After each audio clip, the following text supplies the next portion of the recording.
for the control of Mount Kenya region politics now pits Deputy President Kindiki against his predecessor Gachagua in the region's political matrix. Political alliances are quietly emerging as top politicians seek to have a grip on the region ahead of the 2027 election. President William Ruto, with his new deputy, now face the hard task of galvanizing the region that catapulted him to presidency in 2022. NTV's political affairs reporter Vincent Odur tells us more.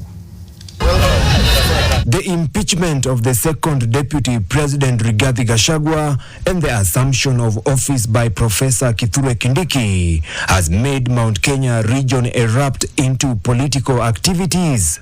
With Kindiki as the second in command in the Kenya Kwanza administration, Mount Kenya East is now at the center of the region's political activities, which have always been dominated by Mount Kenya West. The latest change of guard has seemingly shaken the mountain in one way or another. President mwenye amekalia kiti sahi ambaye ni William Samoei Ruto ajue hatukuongea hivyo wakati alikuwa naomba kura. Ni hivyo maana tukasema sisi mahali tuonyesha na Gachagua akituonyesha njia, hiyo ndio njia tutafuatilia. Na mimi sioni tukivutia hii serikali. Kingpin inaligana ni nani yako kwa serikali, ni serikali gani iko. Serikali ile iko ni ya Kenya Kwanza. Kingpin siwezi sema ni Rigathi ya shaisha kisiasa.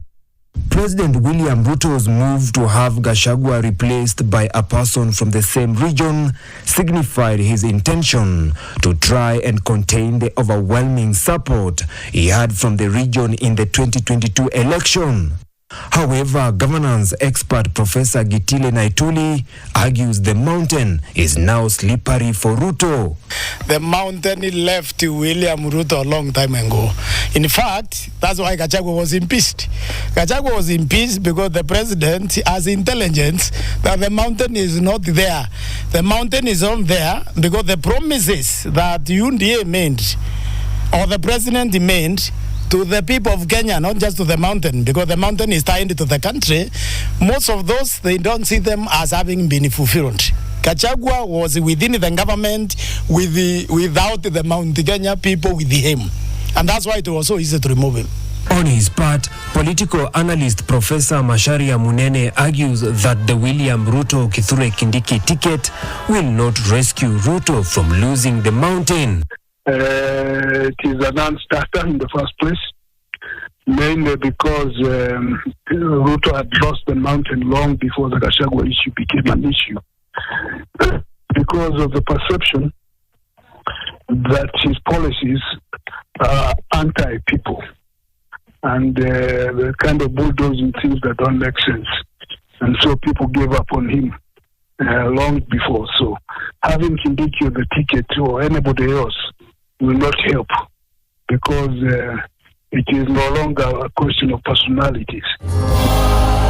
Of late, besides Gachagua seeking to mend fences with former President Uhuru Kenyatta, he has been associating with a section of opposition coalition Azimio, led by Kalonzo Musyoka, a move seen as a plot to elbow Ruto out of the region in 2027.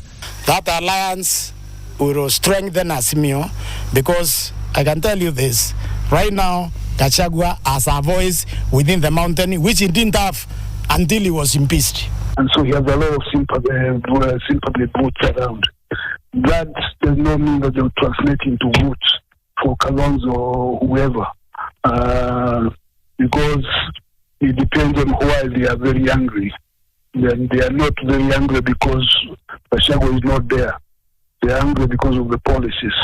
So Kalonzo may want to get Gachagua's support for what it is worth, and it might be worth some votes here and there, but it's very hard to say.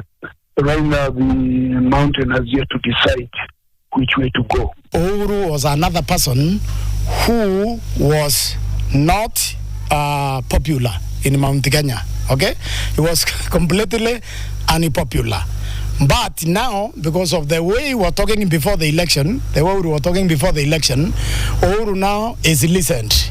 That right now, I think the kingpin for Mount Kenya is Uhuru Kenyatta plus Gachagua.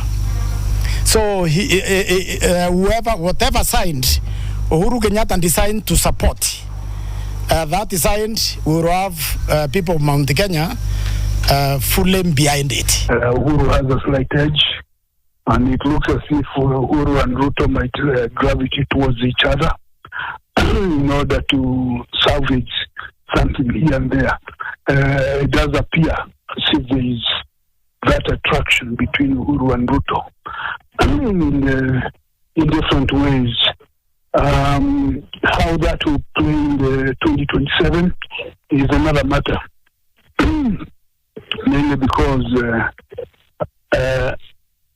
it's kind of difficult to say, given the unhappiness in the region. Somebody might come up. However, the question of who will be the kingpin of the mountain to give the much needed political direction interests top politicians in the country as they scheme to have such a person on their side. But for the residents, it appears it will be one who will serve their interests. Kwa wakati hii hakuna mtu kingpin mwingine anaweza organiza Kikuyu, ni Gachagua tu peke yake. Currently, we still hold Rigathi Gachagua as a senior most politician in this region, but the kingpin is Uhuru Muigai Kenyatta, and that one is undisputed. Kingpin siwezi sema ni Rigathi yashaisha kisiasa, alishindwa na siasa na ameenda nyumbani. Sasa mwenye ako kwa siasa ni Kindiki. Gachagua tried when he was deputy president to make himself kingpin of Mount Kenya without his success. But what has happened is the impeachment process has cleansed him. All his carelessness, his total lack of emotional intelligence, all that is now forgiven. Now, people will listen to Gachagua, and anybody who thinks that won't happen, it does not understand the mountain. First, the people of Mount Kenya generally don't like unfairness. That is also why they supported, part of why they supported William Ruto. They did not like the way Uhuru Kenyatta treated William Ruto. The people of the mountain are said to be the most highly educated voters and largely don't vote for emotion. The scramble for the Mount Kenya soul continues. Vincent Odur, NTV.